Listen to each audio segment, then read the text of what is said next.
Marianne Moore was born on November 15th, 1887. She began to publish her poetry in 1915 and had 7 poems featured in The Egoist, a journal edited by H.D. Not only was Moore a well-known poet, but she also became a celebrity and a fashion icon. She was often featured in Life magazine, The New Yorker, and The New York Times.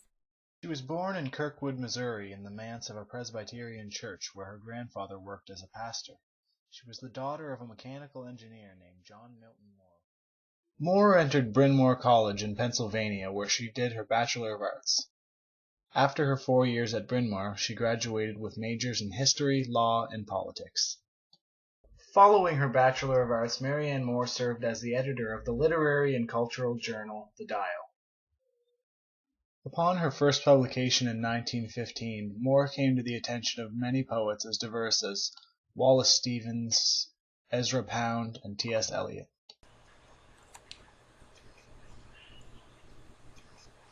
Miss Moore is one of those few who have done the language some service in my lifetime, carrying on that struggle for the maintenance of a living speech, for the maintenance of its strength, its subtlety, for the preservation of quality of feeling, which must be kept up in every generation. T.S. Eliot. Poetry by Marianne Moore.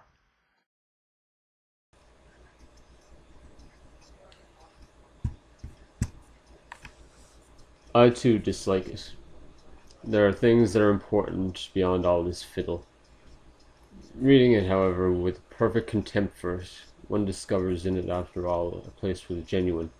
Hands that can grasp, eyes that can dilate, hair that can rise if it must. These things are important, not because a high-sounding interpretation can be put upon them, but because they are useful.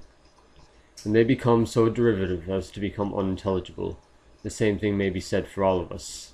We do not admire what we cannot understand. The bat holding on upside down, or in quest of something to eat, elephants pushing, a wild horse taking a roll, a tireless wolf under a tree, the immovable critic twitching his skin like a horse that feels a flea, the baseball fan, the statistician, nor is it valid to discriminate against business documents and school books. All these phenomena are important. One must make a distinction, however. When dragged into prominence by half-poets, the result is not poetry, nor till the poets among us can be literalists of the imagination, above insolence and triviality, and can present for inspection imaginary gardens with real toads in them, shall we have it. In the meantime, if you demand on the one hand the raw material of poetry in all its rawness, and that which is on the other hand genuine, you are interested in poetry. The beginning of the poem starts off with a blunt statement that the speaker dislikes poetry too. Right off the bat, the speaker is assuming that the reader also has some misgivings about poetry. However, the speaker never outright states that she dislikes poetry. Our only clue to this topic is the title of the poem. The first stanza is the speaker's contemplation over the purpose of poetry. The speaker may dislike it, but it is a place for the genuine. The genuine meaning that for the writer of the piece, there is within the poem the captured emotions of an experience. Even the smallest thing, hands that can grasp, eyes that can dilate, hair that can rise, it must be. These things are important not because a high-sounding interpretation can be put upon them, but because they are useful. Useful because these small things are everyday occurrences that people can relate to. The speaker then lists undecipherable comparisons. The bat holding on upside down or in quest of something to eat. Elephants pushing, a wild horse taking a roll, a tireless wolf under a tree, the immovable critic twitching like a horse that feels, a flea. She next goes on to say that even though poetry can be undecipherable at times, so is life.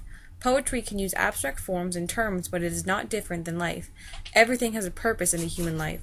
Documents and paperwork may not be very exciting, but it's a part of the human life. The speaker wants all poets to be literalists of imagination, meaning using the imagination as a connection to human experiences instead of trivial and useless things. For Moore, writer of this poem, the main purpose of poetry was to avoid using the trivial. Her expectation for the poet is to create imaginary gardens with real toads in them. It's always some fortuity that traps me. I certainly never intended to write poetry. That never came into my head.